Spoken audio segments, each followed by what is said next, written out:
Hello internet world, welcome to a new video on the Geekanoids channel. It's time for Take on Tech.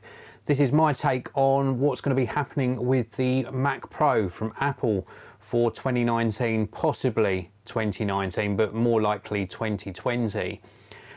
Just to let you know, I'm actually running the very latest Mac Pro at the moment. And this is the crazy thing. I'm running a 2013 Mac Pro, 6 years old, and I'm running the very latest, most up-to-date Mac Pro. And a lot of professional users seem to think that Apple have forgotten us, and I'm one of them. I seem to think that Apple are now turning into this sort of, or have turned into this big sort of consumer electronics company, and the professional Macs are indeed being ignored quite a lot.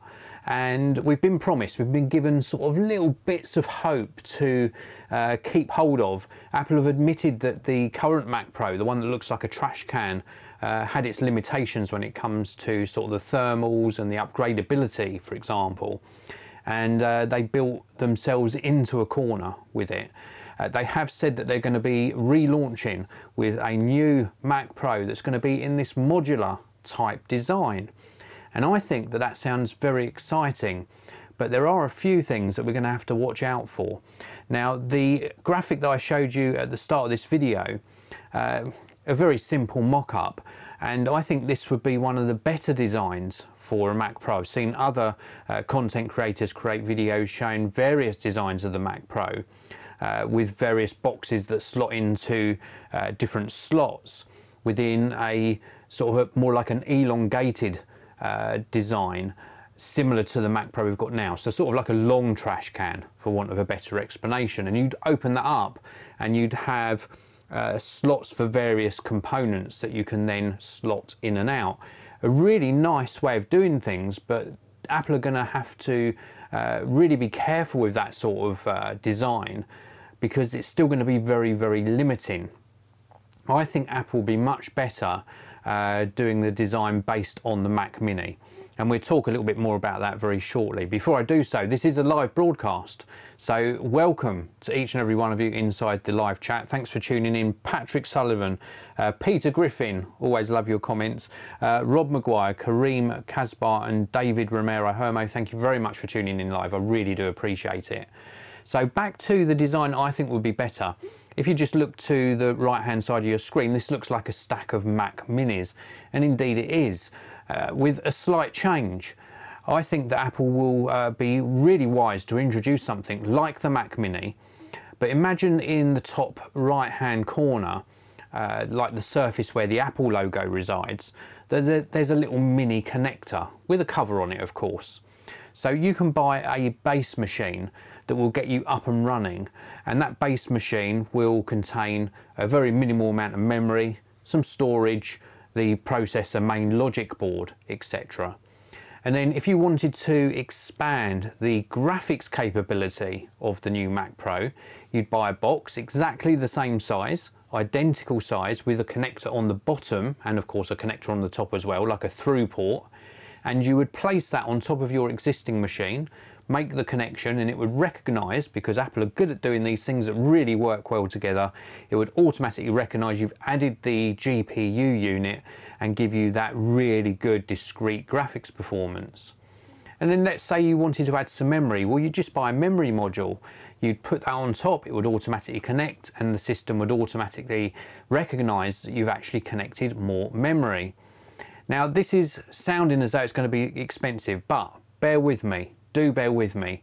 There's also another module which will add extra storage, so maybe the base unit's got just enough for the operating system, maybe 128 gigabytes or 256 gigabytes, but you want to add 2 terabytes of storage. You've got an option of a storage unit from Apple with either a 2 terabyte spinning drive or a fusion drive or a solid state drive, all at different price points, and you choose the one that's best for your use case scenario. Now, all the way along this sort of expansion path, you can of course still buy external hard drives from other manufacturers. You could buy the memory module from Apple, and they may well make that a module that can be opened so that you can open it and place in maybe third-party RAM into that memory module. So there are still cheaper options and cheaper upgrade paths available for this new modular Mac Pro. I think this would certainly be one of the easiest solutions that Apple could do, rather than build a big case and then expect you to open it up, which can be quite daunting to open up a computer case. For a regular user who doesn't want to touch those components inside, they would still probably build out or spec out a Mac Pro that they wanted from the offset and probably never open it up again. But with a modular design like this sort of stack of Mac Minis with the little connectors on them to daisy chain them together, it wouldn't even have to be, as per my description, it wouldn't have to be a connector built into the top right hand corner. It could be daisy chained via a proprietary connection on the back of the computers, and or back of the modules I should say. And once you've got that stack up and running, you could still open up the individual modules and increase the capacity of whatever module you had if you so wish. And the beauty of this sort of design is if you did break something, let's say you opened up the GPU module and tried to upgrade the GPU yourself and things didn't go as planned, you're not breaking the whole computer, you're just breaking that module. If that was to happen, hopefully it would never happen, but if you did cause something to happen along those lines, you could just then replace the GPU module, which wouldn't be as expensive necessarily as replacing the main sort of base station that you bought to get you up and running. And the same applies to memory. You want to upgrade the memory, you wouldn't buy a second memory module, you would simply open up the one you already owned and upgrade the memory in that particular module or that particular box. I think it would be a really good solution. I can see people having really high stacks of these on their desks, but if it works and Apple do it right, it would certainly save their Mac Pro line. I think it would definitely be the way to go. Now, of course, the other option is, as I mentioned earlier, maybe an actual case that sits on the desk already, so tall that you open up and the modules are very easily accessible inside. You've got access to the memory, the GPU, the storage, and then of course you can expand externally as well. But as I say, with that option, I can envisage a lot of people pre-specifying build-to-order Mac Pros and then never opening them up, never touching them, and just daisy chaining devices off the back, as I have with my current 2013 Mac Pro. It's got various drives, various USB devices, Thunderbolt 2 I think we're on with the Mac Pro, so not Thunderbolt 3, and I've got various drives and storage. You can see some of the storage behind me here that's connected to the Mac Pro. I can see that continuing for the foreseeable future anyway. I can't wait to see what Apple do. It is going to probably be quite expensive. That's if you look at the history of Apple products, you're going to pay that Apple sort of premium tax.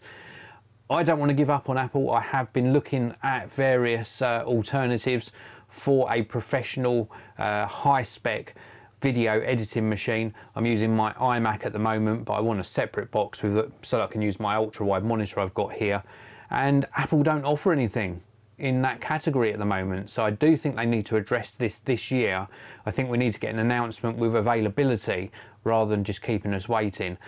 So give us an announcement, tell us what it's going to look like, tell us how it's going to work, and tell us when it's going to be available, either latter part of this year or early 2020.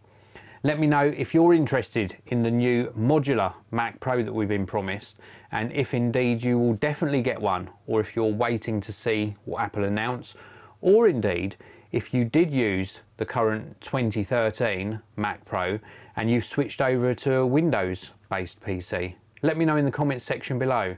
Thanks very much for watching, everyone. I really do appreciate it. Please do hit that like button if you enjoyed the video. Don't forget to subscribe if you're not already, and I'll see you in another video very soon.